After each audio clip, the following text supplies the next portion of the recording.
지난 2018년 한국 GM 군산공장 폐쇄를 계기로 추진된 군산형 일자리 사업이 3년 만에 슬그머니 막을 내렸습니다.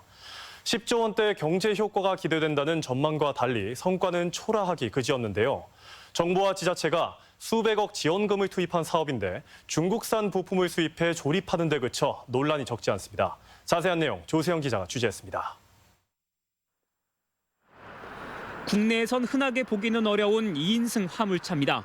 중국 국유기업인 동풍소콘이 출시한 전기차인데 바로 군산에서 조립 생산되는 모델입니다. 중국 기업에서 만든 부품들을 들여와 조립 공정만 거친 겁니다. 일부에서 군산 공장에서 조립을 하죠. 지난달 말로 1차 3개년 계획이 종료된 군산형 일자리 사업의 부끄러운 현실입니다.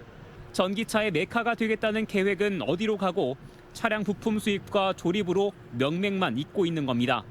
미국, 중국 등 해외 메이커의 주문이 들어오고 위탁 생산으로 고용이 창출될 것이라는 장밋빛 청사진의 말로입니다.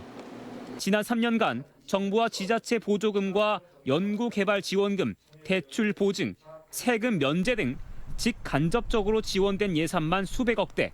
참여 기업 4곳이 군산에서 거둔 성적표는 그간 우려대로 낙제점을 면하지 못했습니다. 투자 액수는 목표 대비 절반을 넘겨 체면치레를 했지만 일자리는 고작 530개로 목표치의 30%. 전기차 위탁 생산량도 약 4,300대에 그쳐 목표 분량 32만여 대의 1%를 조금 넘긴 겁니다. 한국 GM 군산공장의 빈자리를 대체하고 10조 원대에 달할 것이라던 전북차 치도의 당초 예상 효과와 비교 자체가 민망해 보입니다. 11조 4천여억 원의 생산 효과와 2조 8천여억 원의 부가가치.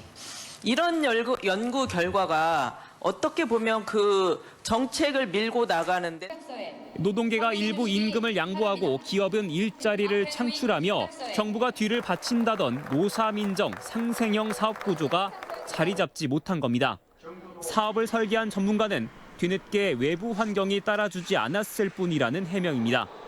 지정을 받은 게 2021년이고 코로나의 이제 중심에 들어왔던 기간입니다. 그 여파로 위탁 생산 역시 지연되고 있어서 직접적인 성과가 금방 나타나지 않고 있죠. 노동계는 사실상 맨 땅에서 시작한 사업의 한계를 거론합니다. 몇십 년대가 부품을 찍어내는 회사지 이렇게 완성차를 한 건 처음이잖아요. 그러다 보니까 이제 그런 경험도 좀 낮았던 거고. 전기차 클러스터를 구축한다는 장밋빛 전망으로 과도한 기대감만 심어준 것 아니냐는 지적. 관계 기관들은 그런데 이제 첫 발을 뗀 것에 불과하다며 애써 의미를 부여하고 있습니다. 기존에 했던 방식대로 해서 저희가 그 기업에다가 보조금 기존에 줬던 것에 대한 이행 사항이라든가 이런 부분을 정기적으로 좀 점검하고. 주무부처인 산업통상자원부 역시 군산형 일자리에 예산 지원 사업만 끝났을 뿐 기업들과 맺은 상생협약은 계속될 거란 설명. 하지만 약속한 일자리를 언제까지 창출해야 한다는 기약도 없다는 뜻이어서 아무도 책임지지 않는 퍼주기 사업으로 귀결되는 모습입니다.